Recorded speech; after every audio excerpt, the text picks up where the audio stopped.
Hey guys, welcome to the Synch Owners channel. I'm Matt. And I'm Greg. And today we're going to be talking about things battery related. Yeah, we're going to talk about dismounting the battery, mounting the battery, charging it, and then how the seasons can affect the battery and the relative care that we need to show it in order to make sure that it lasts the life that it should. That's it. Different seasons can affect the battery in different ways. For example, riding in summer, battery's at optimum temperature, winter it's not. So yeah, they can affect your range and all sorts. So I think there's a lot of information that's important to get across to you. Batteries sound boring, but realistically, to keep your bike going as best as it possibly can, we need to touch down on these points. It's an e-bike at the end of the day. It all revolves around the battery. Yeah. So I think without further ado, let's get stuck straight in and show you about mounting and dismounting the battery and locking it in place. Let's go. So first of all, let's talk about mounting and unmounting the battery. So we're going to assume that the battery is currently mounted to your bike, which is absolutely fine. So we're going to have to get your key, we're going to have to put it in the lock, and we're going to set it to the lock/unlock position. To remove the battery, you put your hand underneath, give it a nice firm tug upwards, and the battery will release from the plate. Now at this point, it's worth showing you the underside of the battery. So on here, you will see this little lug moves in and out as the key is rotated. I always find it a really good practice whenever the battery is removed from the bike to turn it to the lock position so that this prong is sticking out. And the reason why I say that is so when you put the battery back on the bike, you can't forget to lock it because you can't put the battery back on the bike with that sticking out.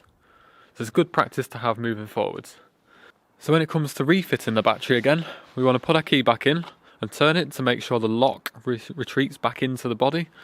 And then we're just going to put the battery back on and then slide it down and into place. And you'll feel it gets on there nice and solid. And then you'll know it's mounted when you can turn the key and lock the battery in place. Before every ride, you should always give the battery a wiggle as if you were going to remove it. If the battery doesn't come off, then you know it's locked down in place, and you should never ride with the battery unlocked. So now it's time to show you how to charge the battery correctly. So one thing we should always consider when we're charging our battery is to try and bring it indoors where possible and try not leave it outside, especially in the winter. And always plug the bike charger into the main socket on the house and don't turn it on just yet. And the next stage in charging the battery, we want to open up the waterproof cap on the side of the battery. This will expose the connector area. We're going to take our connector and plug that straight into the battery. Now this is the point where we want to make sure that we have our electricity on the wall turned on. So that's it, we've now got our battery on charge, and when the battery is charging up, you'll see a red light, and when the battery has finished charging, you will see a green light. So the lights on the top of the battery, these give an indication to how much charge is left in the battery. So each LED light represents 25% of the battery's capacity.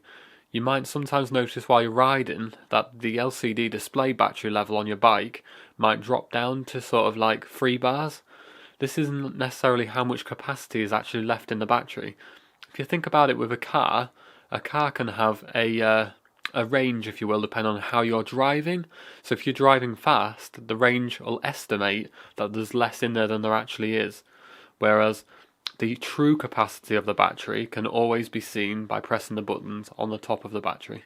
One thing to consider, if this is the first time that you're charging the battery, it usually takes between 3 and 5 full charges for the battery to reach its maximum capacity.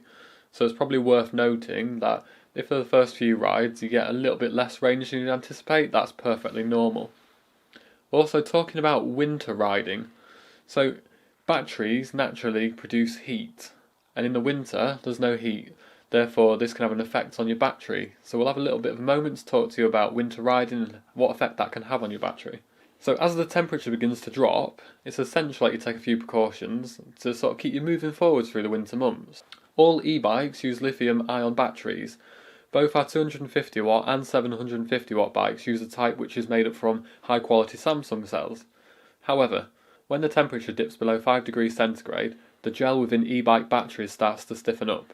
As a result, the charge level that the battery can handle is reduced as the gel cannot move as freely as it would at normal operating temperature. Taking that into consideration, it makes perfect sense that the colder the temperature becomes, the stiffer the gel becomes, and thus the charge reduces further. It's common for riders to find that they get less range from a single charge over the winter than they would in the spring or summer. This is perfectly normal and comes hand in hand with the technology. In summer, your battery could easily push 35 miles from a charge, but in the winter, the same trip may only push 20 or 25 miles. Fear not though, you can still use your bike during the cold weather.